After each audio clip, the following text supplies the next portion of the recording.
दिनांक 10/8/2026 रोजी स्टँडिंगची मीटिंग आयोजित करण्यात आली होती, परंतु याचा अजेंडा आम्हाला सन्माननीय सदस्यांना 7 तारीख शुक्रवारी देण्यात आला। आम्ही वारंवार सभापतींना सांगून देखील ही चूक परत परत घडते की आम्हाला मुद्दामून शुक्रवारी स्टँडिंगचा अजेंडा मिळतो, शनिवार रविवार सुट्टी, आम्हाला कुठल्याही सन्माननीय सदस्यांना ती विषय वाचण्यासाठी फायली मिळत नाहीत आणि सोमवारी डायरेक्ट मीटिंग घ्यायची आणि सर्व विषय मंजूर करून टाकायची, अशी एक परंपरा महापालिकेत आता सुरू झालेली आहे।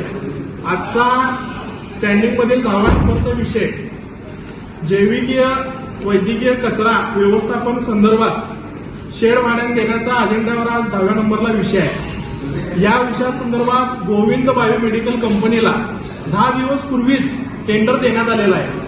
आज आम्हाला अजेंडा आल्यानंतर कळलं की या कंपनीची निविदा प्रक्रिया फ्लॅश होऊन या गोविंद बायोमेडिकलला हा टेंडर मिळालेला आहे। गोविंद बायोमेडिकलची माहिती घेतल्या असता आम्हाला असं कळलं की हा माणूस सिंधुदुर्ग, सोलापूर, सातारा या जिल्ह्यामध्ये काम केलेला आहे। या माणसानं सिंधुदुर्गामध्ये 253 बॉक्स बायोमेडिकल वेस्टमध्ये लपवून तस्करी केल्याबद्दलचं एक्साईज डिपार्टमेंटची नोटीस आमच्याकडे आहे, त्याच्यावर त्या संदर्भात गुन्हा देखील दाखल झालेला आहे।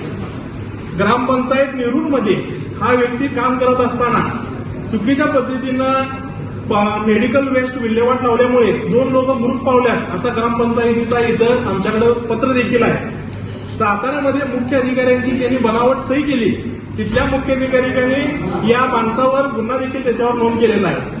सोलापूरमध्ये देखील एमपीसीबीचे निर्देश न पाळल्यामुळे त्याला टर्मिनेशनचं लेटर त्या ठिकाणी देण्यात आलं आणि 5 वर्षासाठी त्याला तिथं ब्लॅकलिस्ट करण्यात आलं।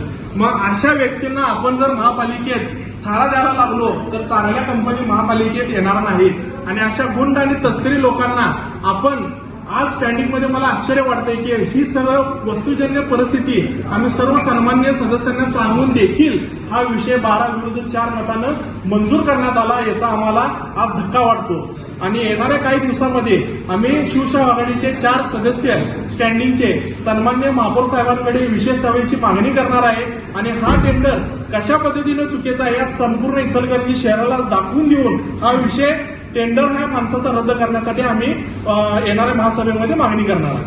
सबस्क्राईब करा आणि परिसरातील ताज्या घडामोडी सर्वात आधी बघण्यासाठी बेल आयकॉन